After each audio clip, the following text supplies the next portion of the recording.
जला है मेरा क्या बिगड़ा तेरा, तुझे तो नया यार मिल गया। दिल जला है मेरा क्या बिगड़ा तेरा, तुझे तो नया यार मिल गया। दिल जला है मेरा क्या बिगड़ा तेरा, तुझे तो नया यार मिल गया। गीत बड़ा ताल का मचाए भाई। अरे वाह लइकवा कहे दिल जला है मेरा क्या बिगड़ा तेरा, तुझे तो नया यार मिल गया। हो मुबारक तुझे, तुझे तो तेरा प्यार मिल गया। हो मुबारक तुझे, तुझे तो तेरा प्यार मिल गया। हो मुबारक तुझे, तुझे तो तेरा प्यार मिल गया। कहे तुझको तुझको तरसना आया तो दिल पे चलाई छुरिया। तुझको तरसना आया तो दिल पे चलाई छुरिया, दिल पे चलाई छुरिया।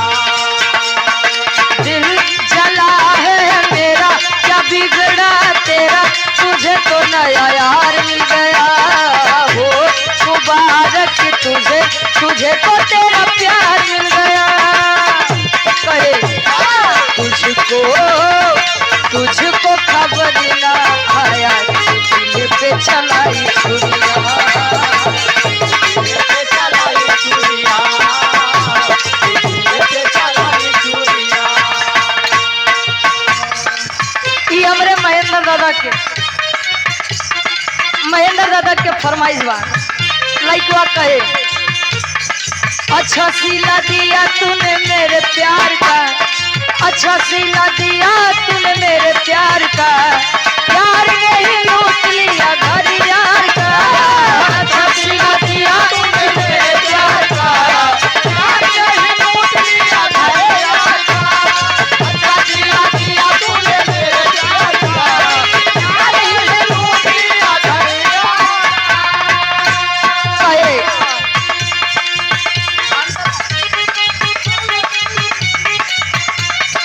अशकों की माला मेरे गले पहना के, खुश है वो घर किसी और का बसा के।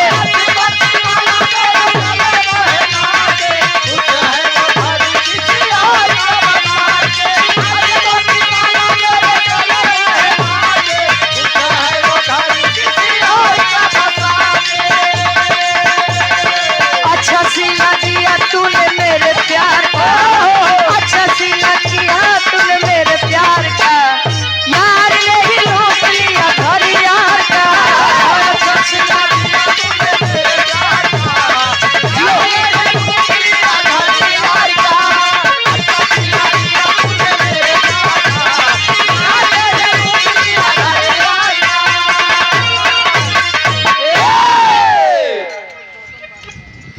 राजेश गौतम भैया जी बारी गांव से आपके द्वारा 100 रुपए का महान आशीर्वाद। कांड के फरमाइश भाई एक की छोट सा कांड आप सबके बीच में।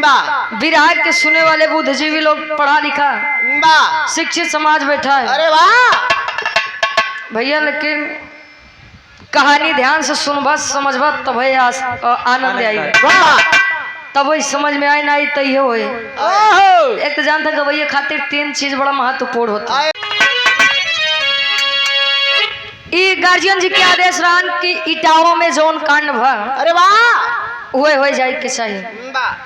4 लाइन कवि का भूमिका के अंदर भाव है। कैसे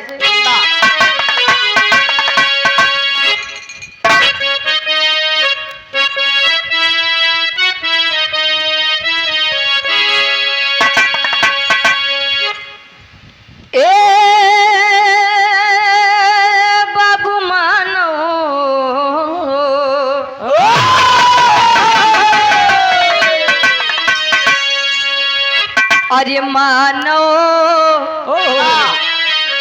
हो मानो की कीमत को समझो तो जाति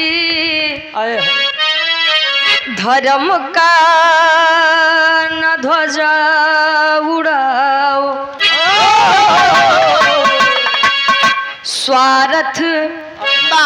के पढ़ी करी न मानो तमारो।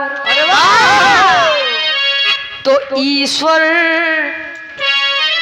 की थाती को गले से लगाओ। तो कीमत से जोगी है किस्मत से राजा। किस्मत से भी मूर्ख बन जाते ज्ञानी। तो रुचि गया कभी कर्म का मर्म जानो। तो करते भजन हम तुम्हें कैसी हानि।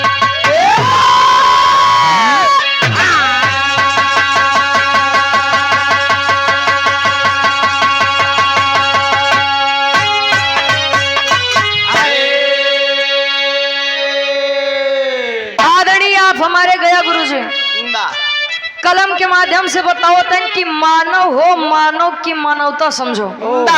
संसार में जन्म लेने के बाद पहले इंसान जातियों में नहीं बढ़ता है।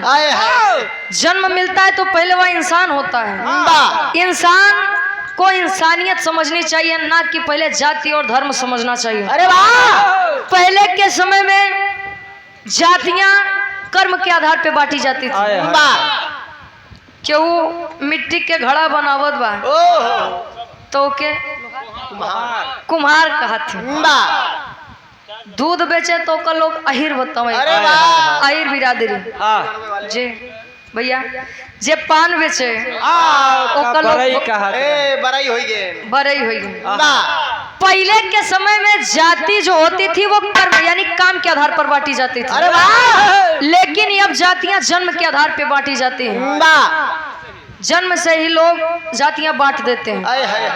कवि का भाव है बहुत सुंदर। कवि जी गजल के संकेत करते हैं। कोनो प्रेमी अपने प्रेमिका से कहे का। अरे वाह!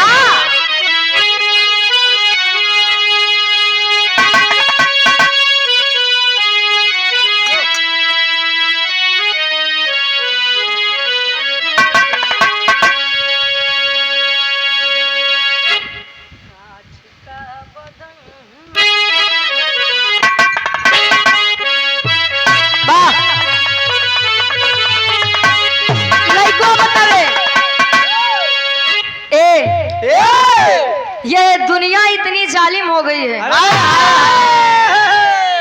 लोग पहले प्रेम मोहब्बत इश्क के नाम से प्रेम करते थे। अरे वाह! इश्क से नहीं इश्क। आज के समय में इश्क में बड़ा रिस्क बा। जब तक प्रेम मोहब्बत रहा तब तक तो ठीक है रहा। जब से ही लव हो गया सब हो गया। वही में सब हो गया। प्रेमी अपने प्रेमिका के समझावे का।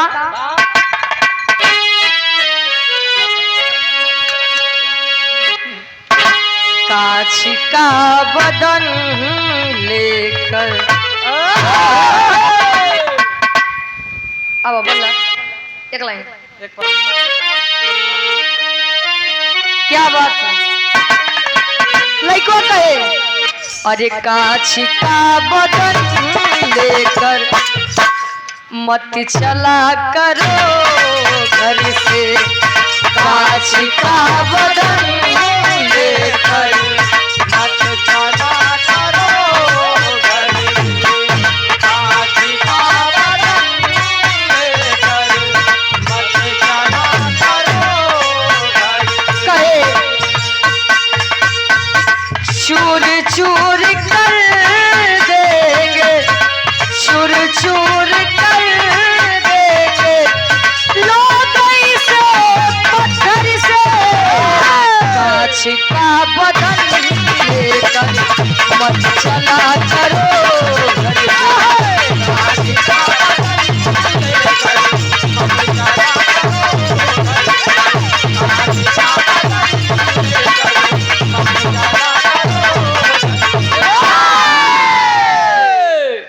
लेकिन कभी का भाव है जातियों के नाम पर जूता पीटने वालों बा उनके लिए संकेत है। ए का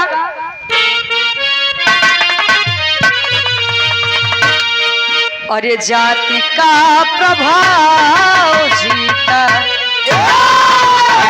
जाति का प्रभाव जीता, जातियों में घाव भर के, जाति का प्रभाव जीता, जातियों में घाव भर के, जाति का प्रभाव जीता, जातियों में घाव भर के।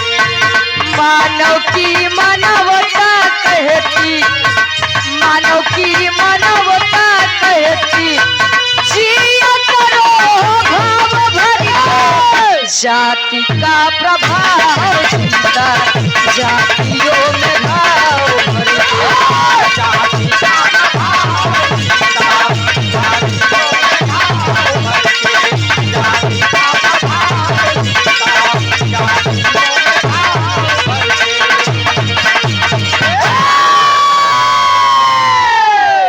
जाति का प्रभाव जीता, जातियों में घाव भर के, मानव की मानवता कहती है, जिया करो भाव भर के।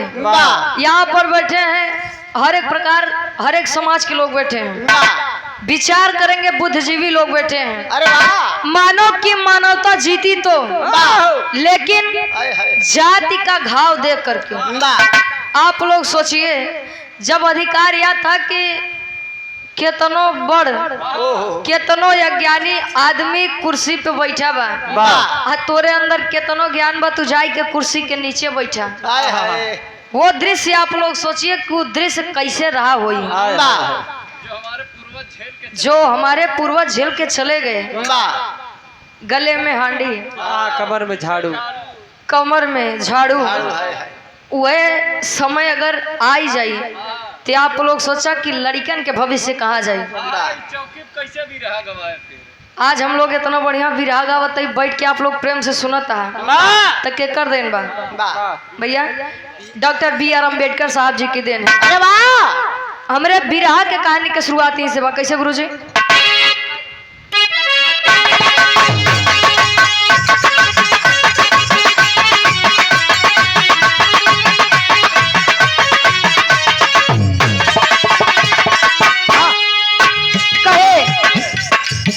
कभी ये भारत मानव मात्र का परिचारक था, कभी ये मानव भारत मात्र का परिचारक था, मानवता दृष्टि में सबसे बड़ा लायक था।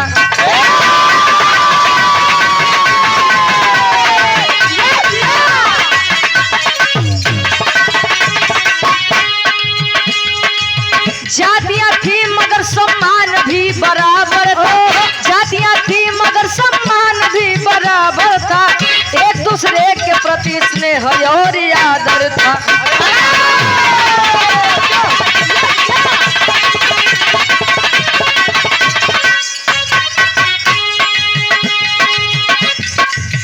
दादरपुर गांव की कहानी है। दादरपुर गांव में मानवता शर्मसार हुई, कथावाचक की मर्यादा तार तार हुई।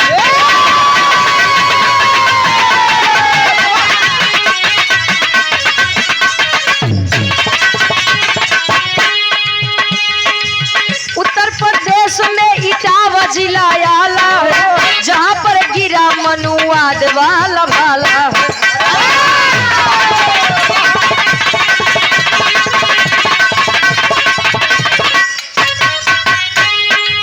तिवारी जय प्रकाश का सतारों को बुलाए तो, तिवारी जय प्रकाश का सतारों को बुलाए थे, तिवारी जय प्रकाश का सतारों को बुलाए थे, तिवारी जय प्रकाश का सतारों को बुलाए थे, मुकुटमणि संत कुमार कब आए थे।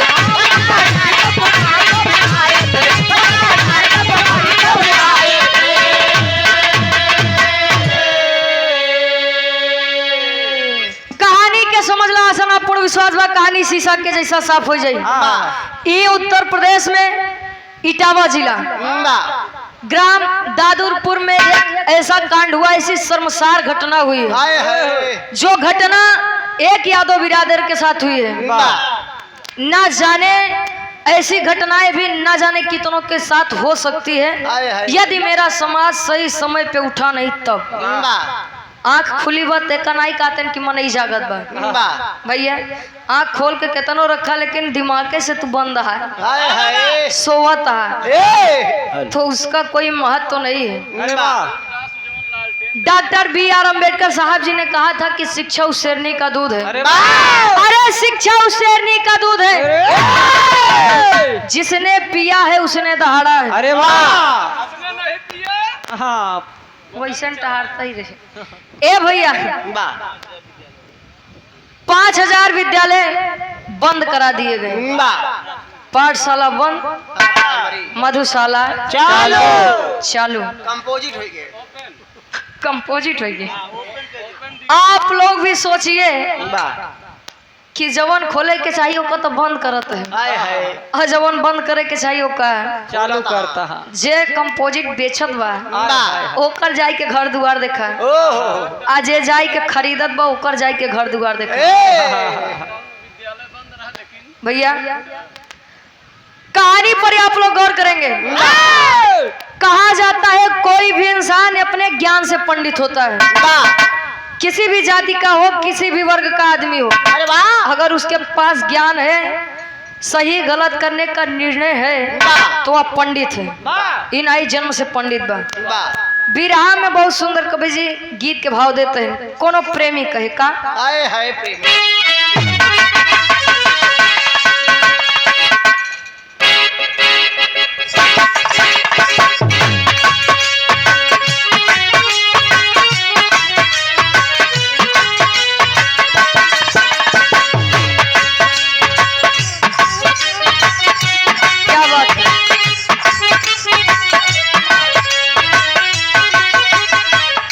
पुरस्कार जा भाई कंपोजिट कमाल यही है हमारा भविष्य।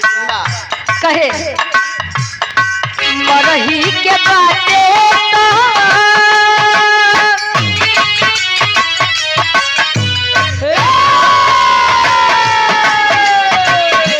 मरही के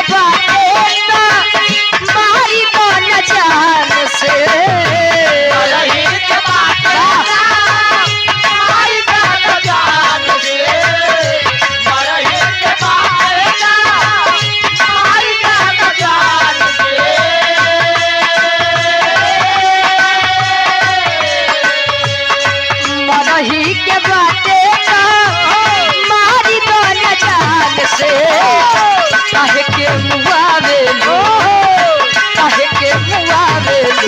नजरिया के बान से काहे के मुआवेलू नजरिया के बान से काहे के मुआवेलू नजरिया के बान से करही के बाते ना मारी का न जान से करही के बाते ना मारी का न जान से काहे के मुआवेलू काहे के मुआवेलू नजरिया के बान से काहे के मुआवेलू नजरिया के बान से काहे के मुआवेलू नजरिया के। लेकिन हेलो कभी का भाव है सब चाहे जो इंसान हो कुछ न कुछ ईश्वर से कामना करता है। का कामना करे सब ही तक कुछ ना कुछ चाहे भगवान से भगवान से सब ही तक कुछ ना कुछ चाहे भगवान से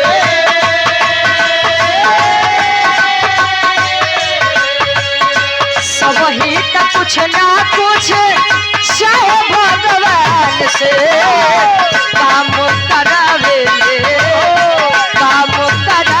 ले भी घाटाई इंसान से काम करावे ले घाटाई इंसान से काम करावे ले घाटाई इंसान से कुछ ना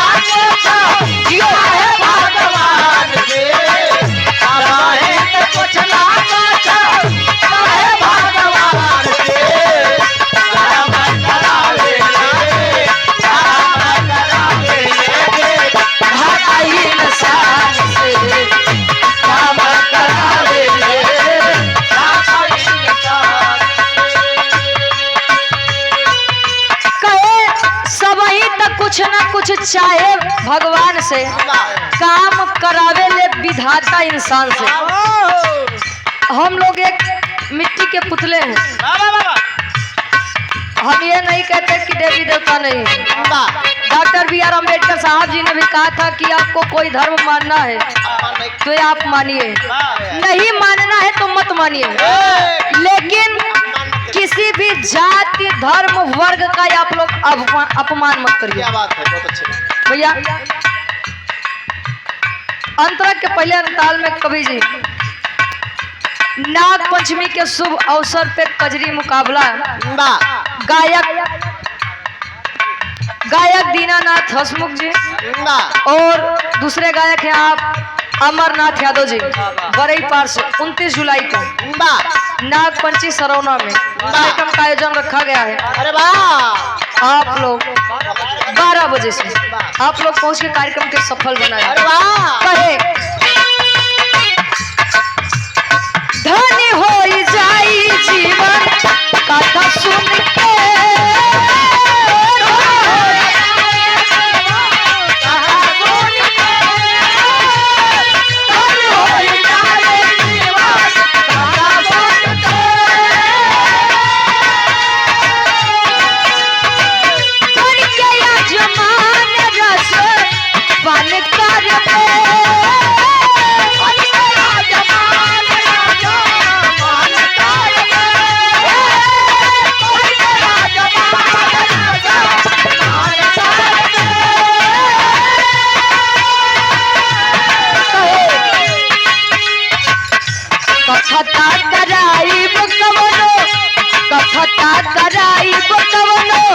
बढ़िया गुणवान से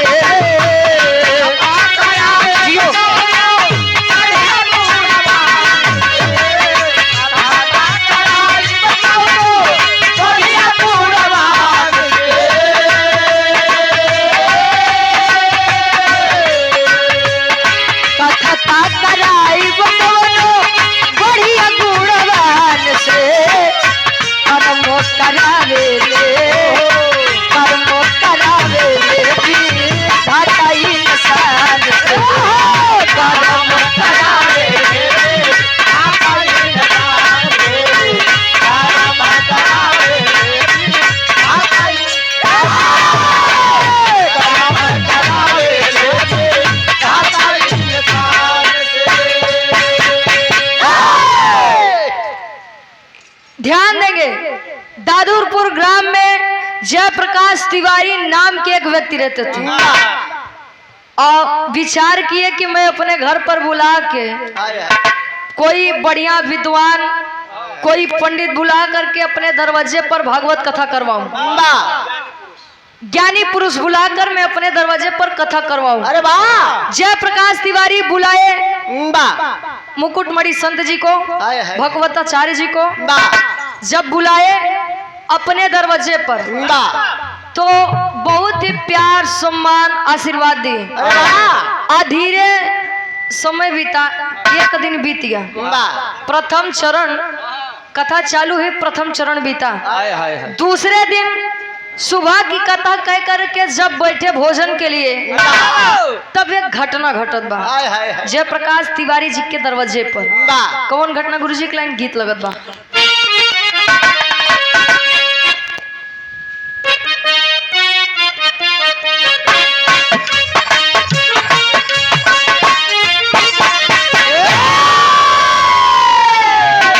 कोनो माई बाबू अपने लड़की से अपने बिटिया से अपन अपन दिली इच्छा बतावत। माई कहे का, अरे माई का है कि बेटी मिया रे बिया भई हो, माई का है कि बेटी मिया रे बिया भई हो, पपई का है ले बड़ी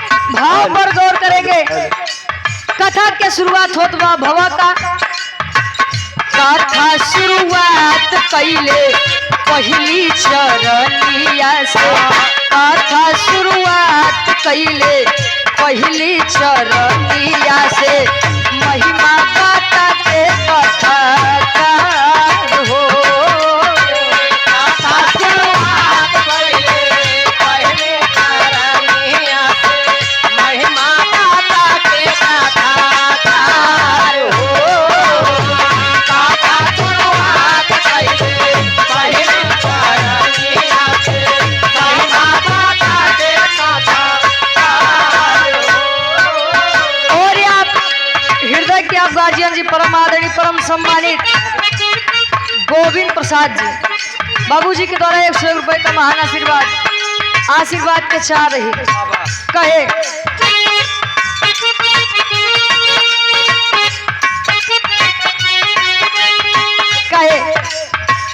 कबले कुछ लोग आके जतिया के पूछे लागे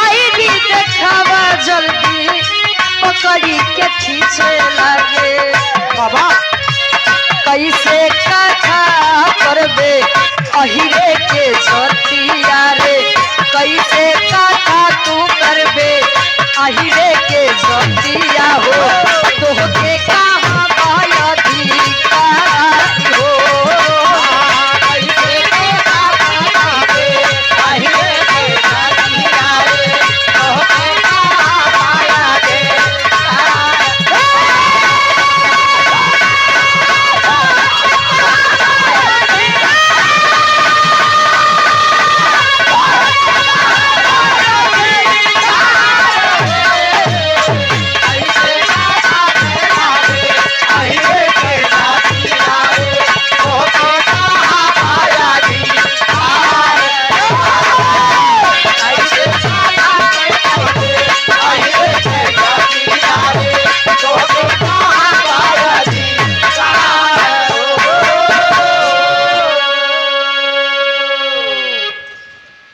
पहला पाठ करके पहले दिन कथा करके दूसरे दिन जब बैठे भोजन के लिए दोपहर में तब कुछ ब्राह्मण समाज के लोग आए और जाति पूछने लगे कि आप किस जाति के हैं। कौन जाति आता है? कार्ड दिखाइए अपना। आधार कार्ड हमार का करवा दे दिखाओ कार्ड। आ करके पूछने लगे क्योंकि पता हुआ कि जो कथा वाचक है बोल कि कोई ब्राह्मण कोई पंडित नहीं बल्कि एक शूद्र एक अहिर जाति से है। और जब अहिर जाति से सुनते ही आ करके पूछने लगे पकड़े कॉलर ला के बाहर फेंक दी और जब बाहर फेंक के तब पूछने लगे कि आपको किसने अधिकार दिया। अरे तुमको किसने अधिकार दिया? अहिर बिरादरी से होकर कथा कहोगे?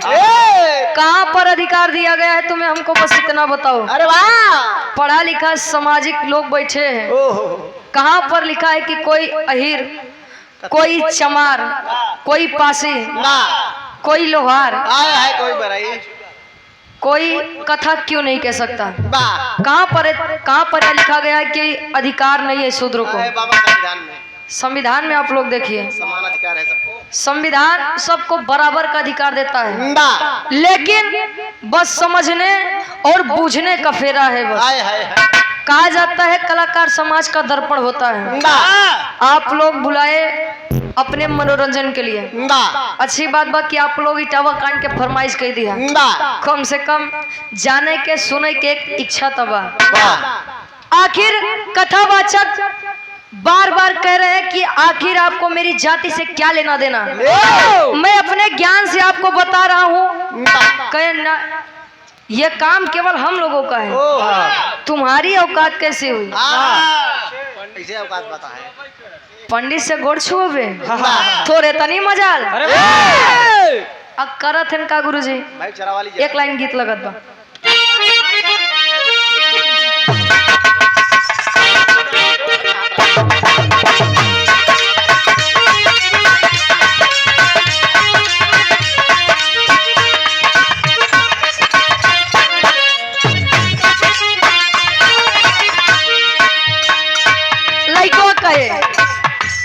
लोग प्यार से जरता, प्यार विश्वास। हाय हाय प्यार। इस संसार में वो कक्का जमाना चला गया जो दूसरे बड़े जीवन जियत हाय रहे। हाय। अब यहाँ अपने बड़े जीवन तब गुजारा बा, बा। नहीं तो देखा ताही प्रेम के चक्कर में कितना जने नीला ड्रम में चला जा।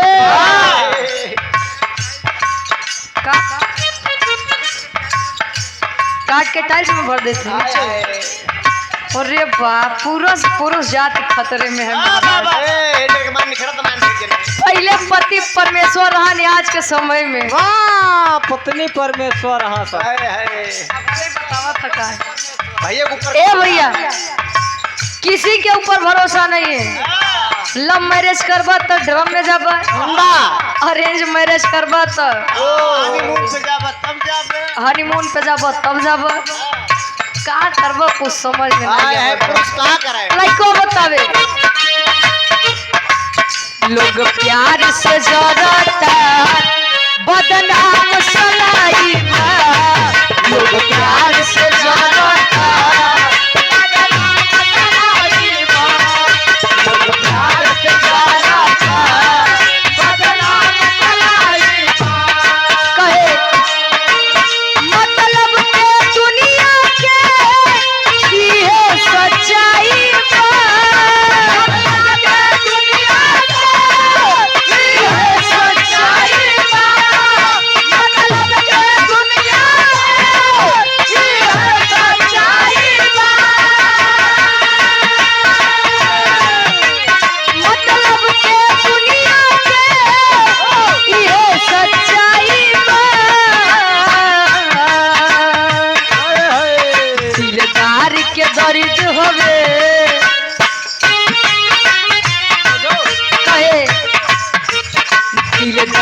के दरिद हवे सब खेल दवाई बा। धार के दरिद हवे धार के दरिद हवे सब खेल दवाई। धार के दरिद हवे सब खेल दवाई बा। लेकिन भाव पर गौर करेंगे, यादव समाज के उस कथावाचक के साथ ब्राह्मण समाज करत बक्का। काट लिए चोटी के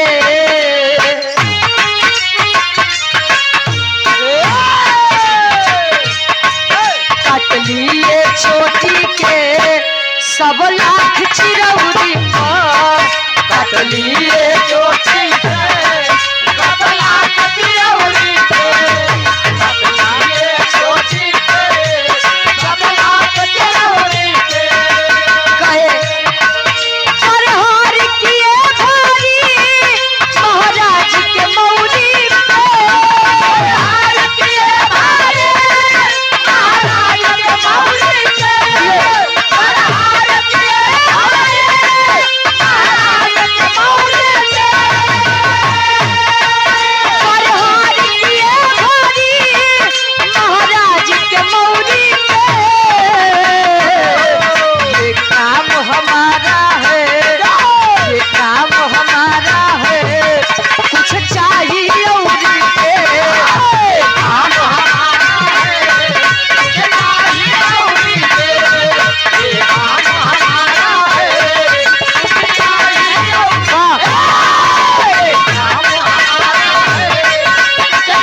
राजनाथ यादव जी सूर्यवा से आपके द्वारा इस भाव को समझते हुए, सूर्यावा नहीं हो सुरवा,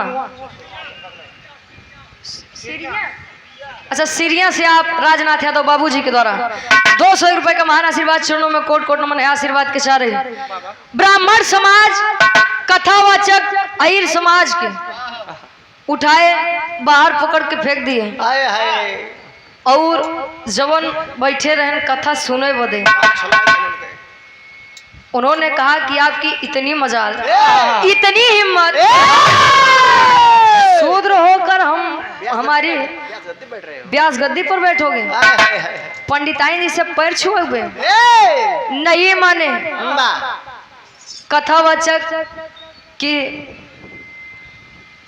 सम्मान पर प्रहार किए, चूनी कटवाई दिए, सर मुड़वा दिए, और जो उनके साथ जितने भी सामान थे, ढोल मजीरा झीका जितने भी सामान थे सब रखवा लिए। और उनके साथ जो दोनों आंखों का सूर था, उनके साथ बहुत ही गलत व्यवहार हुआ। समाज के लोगों ने बहुत ही प्रताड़ित किया, मारा पीटा, और किए का पंडिताइन का बुलावत है आवा बारे। पहले के समय में सबसे शुद्ध सबसे पवित्र गंगा जल रहा, करे बात वो करे बाद गौमूत्र भवा, पंडिताइन मूत्र 80 रुपये लीटर बिका, 30 रुपया लीटर। ए भैया हंसिए मत, अगर समझेंगे बहुत बड़ी बात बा। क्या बात है? मतलब पंडिताइन बिरादरी से पंडित ज्ञान से पंडित कोई पुरुष अपना पैर छुआ रहा है तो गलत हो गए। उनसे ज्यादा पवित्र क्यों है ये ना भैया। कब उठेगा हमारा ये समाज, कब जागेगा भैया? कन्हैया जी किस बिरादरी से थे?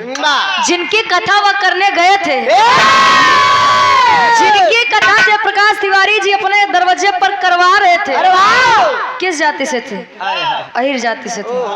अहिर जाति भगवत गीता वाल्मीकि जी ने लिखा, ये सबको मंजूर है। कोई अहिर बिरादरी जाकर उसे कह रहा है तो ये किसी को नहीं मंजूर है। ये कहा थे पढ़ा लिखा पागल, काका संसार में दो ही पागल होते, एक होते हैं जो सही सही पागल है, एक होते हैं जो बंतु पागल है। बंतु पागल के मतलब जाना थे? देखा था नहीं हारमोनियम बजावा तो है आयन कहन कस भैया डब्लू का करता है देखा कहीं बंतु पागल आँखी से दिखा दबा, लेकिन कस भैया डब्लू का करता है। तो यही समाज की सबसे बड़ी बात है। लोगों को दिख तो रहा है लेकिन कोई आवाज नहीं उठाना चाहता है। और गौर कर लीजिए, इतिहास उसी का गवाता है जो आवाज उठाने की क्षमता रखता है। अरे वाह! नहीं तो लोग कहीं हम संतन से का पड़ी भैया, हम संतन से का पड़ी है, करत करत देखा था समाज कहां से कहां पहुंच गया। आप लोग जानते हैं कि हमारा भारत देश एक सोने की चिड़िया थी। अंग्रेज यहाँ पर शासन करने नहीं आया था, केवल व्यापार करने आया था। लेकिन जब वो आए देखे तो लोग अपने में मस्त हैं। यहाँ मनई सोने का चीज देखे के बाद मारे काटे पिया जाता है। क्यों इतना बढ़िया देश छोड़ के जाई, कबो न जाई। अरे राम। और वही समय फिर आएगा। समय रहते अगर उठे नहीं तो वही समय फिर आएगा। टाइम नहीं जाता भैया। तेरी के भाव में कवि जी बतावत हैं, उन कथावाचक का शब्द क्या है, इतना अपमान होने के बाद पंडिताइन जी के हर जब मूत्र मंगाए छिड़के ऊपर, जहाँ जहाँ थे छिड़क के उस जगह को पवित्र बनाए। बारे दुनिया के अंधभक्त हो बार, अब गंगा जलना यही चली। ओकर टोटी कहाँ हम देखे। तेरी के भाव में कवि जी लिखा है, अरे जाति से ध्यान देंगे, अरे जाति से इसको जोड़ा क्यों गया, अरे जाति से इसको जोड़ा,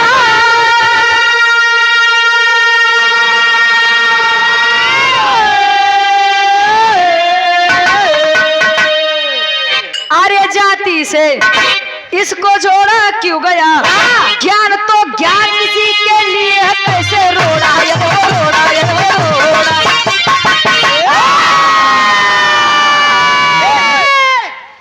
काहे झूठे चिल्लाता, जाति से इसको जोड़ा क्यों गया, ज्ञान तो ज्ञान किसी के लिए है, कैसे रोड़ा। पढ़ने लिखने का अधिकार सबको है, संविधान ने सभी को बराबर का अधिकार दिया है। हमारे भारत देश में एक छुआछूत की बीमारी रहा करती है, हालांकि समाज में आज भी व्याप्त है।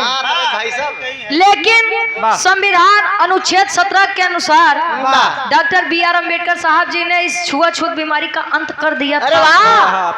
लेकिन आज वो लोग है का मानत भैया। अच्छा तू करवा का हमका लागत है तू करवा। जिन्होंने संविधान लिखा उनको 9 भाषाओं का ज्ञान था। अरे आज ये खत्म करता आज एक खत्म करता हो करे 5 के डिग्री नहीं भाई, बा यही समझ ला। हाय हाय कथावाचक यादव समाज की आवाज है। क्या आवाज बा? अरे वाह। और यहाँ हृदय के गार्जियन जी आप दादा राम कैलाश यादव जी, क्या बात है, बारे दादा राम कैलाश। इस भाव को समझते हुए 100 रुपए का महान आशीर्वाद। अच्छा पहले के लोगन के नाम ही इतना बढ़िया बढ़िया हाय रहता हाय भैया। दादा राम कैलाश, बा एक जने दादा है बिहार के रायनो अमरनाथ, अमरनाथ बाबू जी। बा अब यार राम दुलारे, राम सजीवन, राम पियारे। बा आज तो देखा था एक एक शब्द के नाम में हाय हाय का डब्लू, हाय हाय यस, बा अरे बात बस। कहे बोसी छोड़ करे खिम्मत नहीं बा नहीं बा बा भगवान बोल दी। आय? अच्छा यार यादव समाज उस कथावाचक का शब्द था उन ब्राह्मण समाज वालों से कि मानो हम है मानो तुम हो। अरे मानो तुम हो मानो हम है, जाति पाति का क्या मतलब। व्यास मुनि वाल्मीकि पराशर दान दधीची का क्या मतलब। अरे हमें बुलाकर हे पंडित जी, अरे हमें बुलाकर हे पंडित जी ऐसे ना अपमान करो, हम तो कृष्ण के वंशज हैं, थोड़ा तो सम्मान करो। अरे वाह कहा जाता है अतिथि देवो भव, वाह। मेहमान भगवान का स्वरूप होता है। अगर आप भगवान को जान ही रहे हैं, मान ही रहे हैं, तो इस बात पर भी अमल करिए कि भगवान का स्वरूप अतिथि होता है। बा क्या बात और किसी को अपने दरवाजे पर बुलाकर उसका अपमान करना, यह भगवान का अपमान करने के बराबर होता है। वाह वाह वाह। वाल्मीकि पराशर मुनि, दान दधीची मुनि कौन थे, अरे वाह किस जाति के थे। बा जवन लोग उनका पूजा करत थे काहे बरे, कोने जात के रहे, ये समाज प्रश्न नहीं उठाता है, क्योंकि लोग उनके ज्ञान की पूजा करते हैं, बा उनकी जाति की नहीं। हाय क्या बात है होत का कवि जी एक लाइन गीत लगत बा।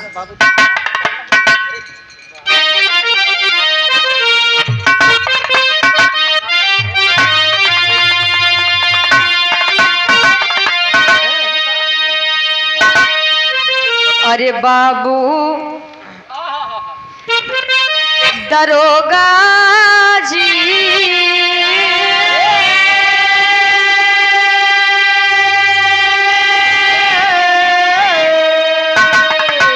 अरे बाबू दरोगा जी कवन गुनहिया धरला पियावा मोर बाबू दरोगा कवन गुनहिया धरला पियावा मोर बाबू दरोगा जी कवन गुनहिया धरला पियावा मोर बाबू दरोगा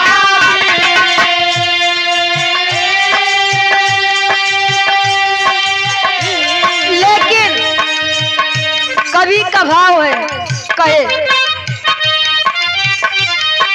अगिया लगल बाटे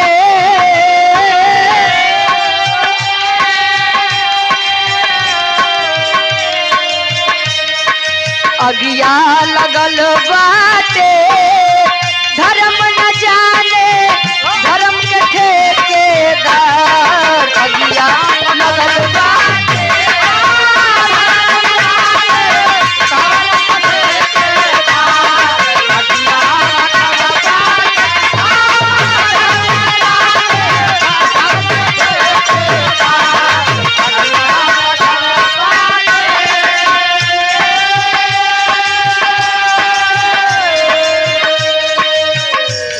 कहे अगिया लगल बाटे धर्म न जाने धर्म के ठेकेदार, जो आकर के ये कहते हैं कि कथा कहना पूजा पाठ करवाना ये सब ब्राह्मणों पंडितों का काम है। ऐसी घटना का सही सही अगर किसी को बताया जाए, श्रेय दिया जाए, तो ऐसे ही लोग हैं। आगे कवि जी लिखते हैं का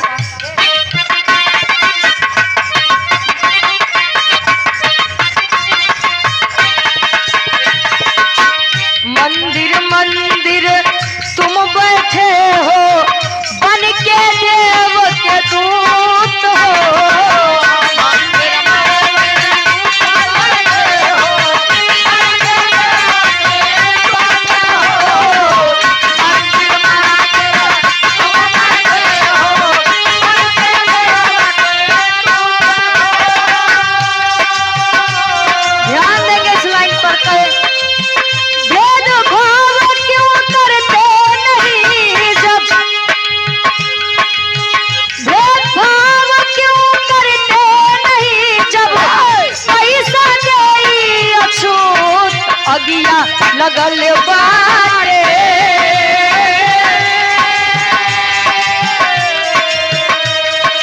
अगिया लगल बाटे अलग से तुमको बनाया करता रे अगिया लगल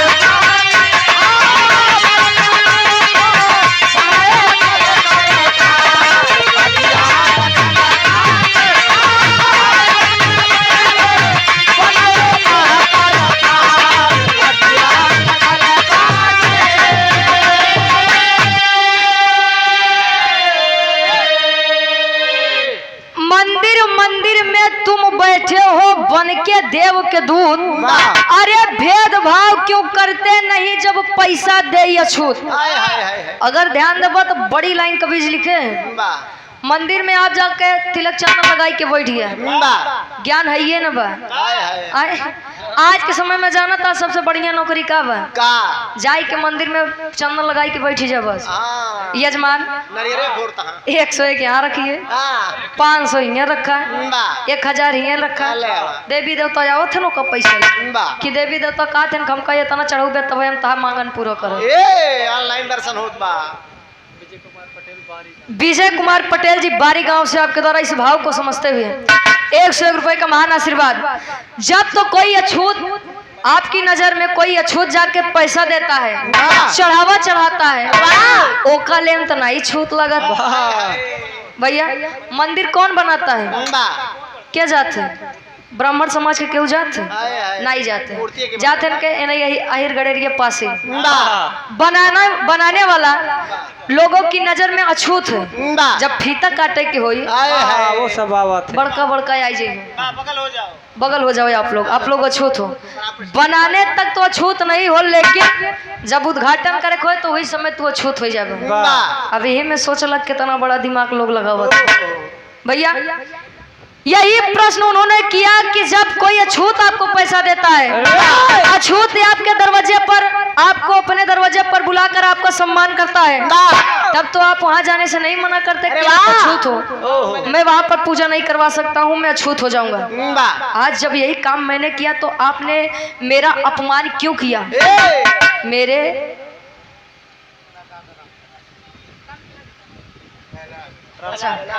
और आप आदरणीय परम सम्मानित दादा हमरे राम कैलाश अच्छा अखिलेश जी के बारे में ठीक ठीक दादा राम कैलाश यादव जी आपके द्वारा 101 रुपए का महान आशीर्वाद। अच्छा अखिलेश भैया के बारे में कुछ बोल दो बस उन्हीं लगे पहुंचते ए भैया। अब बहुत बारीकी के बाद में ध्यान दिया कथावाचक यादव समाज की आवाज है बताओ तो इनका पापड़ के भाव में कवि जी लिखते हैं।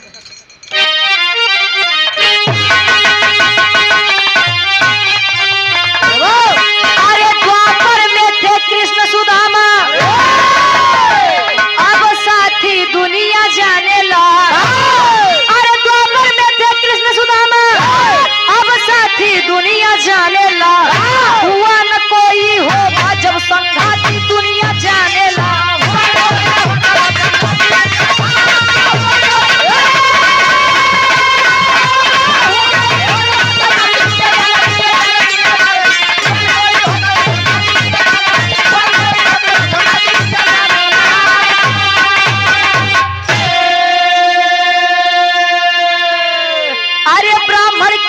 पूजा करते और कोई ना काम हो तो खेती बाड़ी सबकी अपने बिजनेस व्यापारी तमाम हो। अरे हर जगह में होते कुछ उत्पाती दुनिया जाने ला। अरे हर जगह में होते कुछ उत्पाती दुनिया जाने ला। आग लगा के सेके अपन छाती दुनिया जाने ला।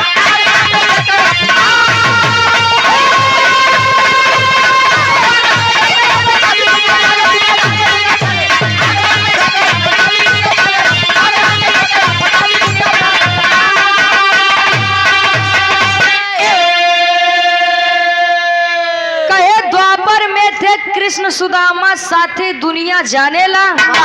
हुआ न कोई होगा जब संघाती दुनिया जाने ला। द्वापर में कृष्ण जी और सुदामा की मित्रता कौन नहीं जानता है भैया। सुदामा जी क्या थे? बहुत थे, ब्राह्मण थे, लेकिन एकदम नीचे स्तर भैया, भिखारी अपन मतलब भिखारी नहीं कह सकता है, लेकिन निर्धन थे, गरीब थे। लेकिन भगवान कन्हैया से उनकी दोस्ती आज भी अमर है। भगवान कन्हैया तनाई मित्रता खत्म की है। दुनिया मिसाल देती है भगवान कृष्ण और सुदामा जी की मित्रता को। त्रेता युग में प्रभु श्री रामचंद्र जी जाई के सेवरी के घरे जूठा बेर खाए रहे। उन्होंने तो जाति नहीं देखी, और जकरे नाम पे तुम मांगत खाता है वो नहीं बताऊबा कि भगवान हमका लोग कैस बनाए तो का लोग कैस बनाए। जब भगवान स्वयं कभी जाति में भेदभाव नहीं किए, बनाने वाला भेदभाव नहीं किया, तो हम और आपके हुई थी क्यों बताई सकत है? वहाँ आहिर बैठा बा, यहाँ से क्यों बैठे बताई सकत है? क्यों चमार बैठा बा, बताई सकत के हो? नहीं बता सकता भैया। कोई अपना जानकारी ना बताए, अपने विषय में ना बताए, तो क्या कोई देख के बता सकता है इस जाति से आता है? नहीं बता सकता है। जातियों के नाम पे डंका पीटने वालों, धर्म के ठेकेदार चंदनधारी भैया, धर्म के ठेकेदार चंदाधारी लोग विचार कैले जा का ब्राह्मण लोग बस पूजे पाठ करवावत थे। वो इसलिए नहीं करवाते कि आपको धर्म बताना चाहते हैं, वो या बड़े करवावत हैं कि उनका धंधे हुए भैया। तू जितना कमाई के धर भाई आई के 2-5 मिनट में 2 घंटा ऐसे कहानी बाँचे 1500 लाई के गए, वो धंधा है, उनका धर्म नहीं है भैया। और जब वही यादव समाज का व्यक्ति चला गया, वो कहने डर बा हमार लोग के कमो ये लोग करे लगे तो हमका लोग को मेहनत करे पड़े भैया। बैठे बैठे खाए चाहते हैं, मेहनत कई के नहीं। आल्हा के भाव में कवि जी प्रमाण देते हैं कैसे?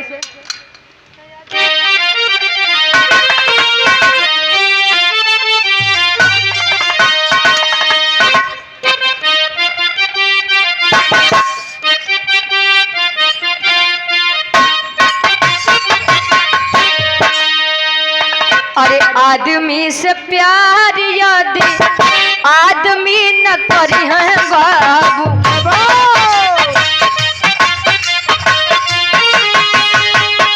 जानवर से बढ़ के हो ही जाई है नशा।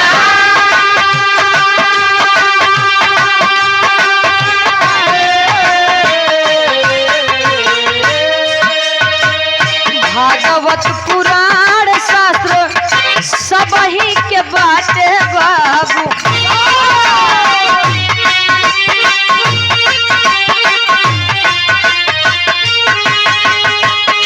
पढ़े लिखे गावे में कौन अपमान।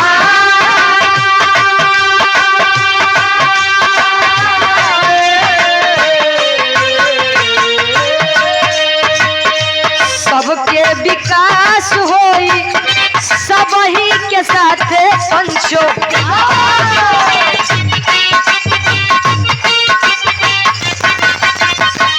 रोम जानी नफा पद के बीरावा भगा।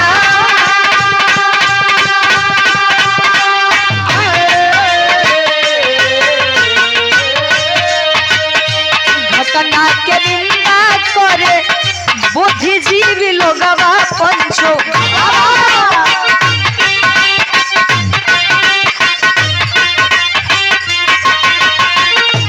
ईश्वर के दिहल सब ही पावे यहाँ ज्ञान।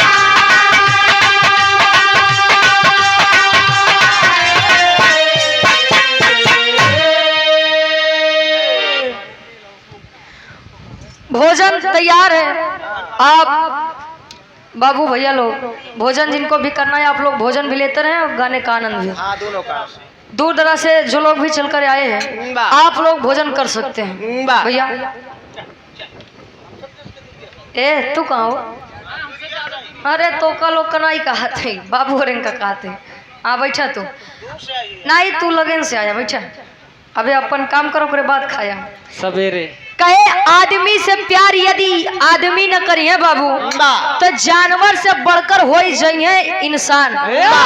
जन्म मिला है तो पहले इंसानियत सीखिए, बाद में जातिवादता सीखे। मैं ब्राह्मण समाज के सभी ब्राह्मणों को गलत नहीं कहूंगी, क्या बात है? यादव समाज के सभी यादवों को मैं अच्छा नहीं कहूंगी। ए किसी भी समाज में सब अच्छे नहीं होते हैं, वाह। हर एक जतियम का कुछ रावई कर हाँ भाई, भैया। हाँ, कुछ जने रावई करते हैं तो एक की वजह से सबको गलत नहीं कहा जा क्या सकता। बात है? जो गलत है वो गलत है, जो सही है वो सही सही है। है। और इस घटना की निंदा सभी लोग कर रहे हैं जो लोग बुद्धिजीवी लोग हैं। हाँ, आदरणीय माननीय अखिलेश यादव जी वाह। जब इस घटना के बारे में सुने, वाह। उन्होंने मान सम्मान दिलाने का काम करवाया, अरे सबको बुला आंदोलन चलवाने का काम करवाया। अरे वाह। अच्छा, और ये आप दादा राम कैलाश यादव जी, दादाजी, दादाजी हमारी 101 रुपए का महान आशीर्वाद अखिलेश यादव जी के बारे में बताओ। वाह। अखिलेश यादव जी पीडीए की सरकार बनाना चाहते अरे हैं। वाह। पीडीए का मतलब ये नहीं बस अहिर गड़ेरिया पासी हाँ, भैया। पीडीए का मतलब किसी भी वर्ग, किसी भी समाज का व्यक्ति अगर पीड़ित है हाँ। तो आप पीडीए में शामिल है, कौन भी होवे? चाहे वो जो कोनो भी वर्ग के हाँ हो, भाई, चाहे ब्राह्मण समाज से हो, चाहे अहिर समाज से हो, चाहे जौन समाज से चाहे हो। कुर्मी होवे। अरे हो ही गया हो, चाहे जो समाज में जो भी जाती हैं, वाह। सभी के लिए उन्होंने पीडीए सरकार बनाने का काम किया है। हाय है, क्या बात है? भैया 4 लोगों की गिरफ्तारी हुई, लेकिन कहा जाता है हाय हाय हाय। एक बार अगर सम्मान चला जाए तो संसार कितनी भी कोशिश कर ले, सम्मान वापस नहीं आ सकता है। कहा थे काका बनवे में बहुत टाइम जाते, लेकिन बिगड़ई में तनिको टाइम नहीं जाता। हाय हाय, पैसा के पैसा आ जाते हैं। हाँ हो, सबके विकास होई सब वहीं के साथे बाबू। वाह। अच्छा, मोदी जी जब कहीं जाते हैं हाय हाय। आउट ऑफ कंट्री, वाह। भारत देश के बाहर जब जाते हैं वाह। तो ये नहीं कहते हैं कि मैं राम जी के देश से आया हूँ, हाँ। वह कहते हैं कि मैं बुद्ध जी के देश से आया हाय हूँ। हाय, शांति का मानवता संदेश दे- भैया शांति मानवता का संदेश। संदेश देने वाले हैं। मैं बुद्ध जी के देश से आया हूँ, धरती से हूँ। क्यों नहीं कहते हैं कि मैं राम के देश से आया हूँ। अरे वाह। भैया राम जी बस यहाँ ही ले, हाँ, यही रही। हम केहू के निंदा न करब, लेकिन बुद्धिजीवी लोग बैठा है वाह। कहे बताया जाता है बस राम जी आ रहे रह गए। वाह। जब वो अयोध्या में कांड हुआ था हाय हाय। छोटी सी बच्ची के साथ, हाँ, धरेंद्र जी। बीए की छात्रा थे, ओहो। जब वह घटना हुई थी तब तो नहीं आए थे कोई। हाय हाय हाय। समाज देश हमारा बाबा साहब के संविधान से चल रहा है, वाह। पंडितों कथा से नहीं भैया, तो निखरा जा। आखिरी में खड़ी के भाव में कभी लिखा था इनका, हाँ बे जाग जाब तब वो बढ़िया बे। अगर एमा से एको दू जने बात समझ ले बगो जने जाग जाबे तो गाँव जान ला सफल बनाए। भैया आप लोग ऐसे गवाबा, हम लोग गाँव कोनो मतलब बनाइए। अब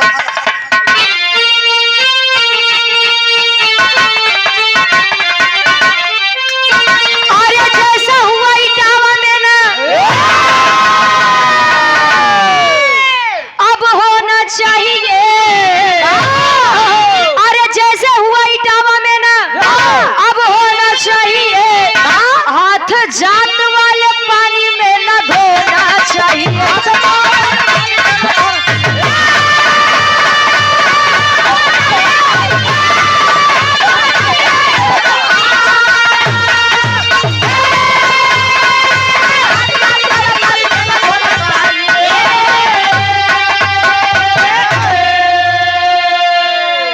जैसे हुआ इटावा में न होना चाहिए, हाथ जाति वाले पानी में न धोना चाहिए।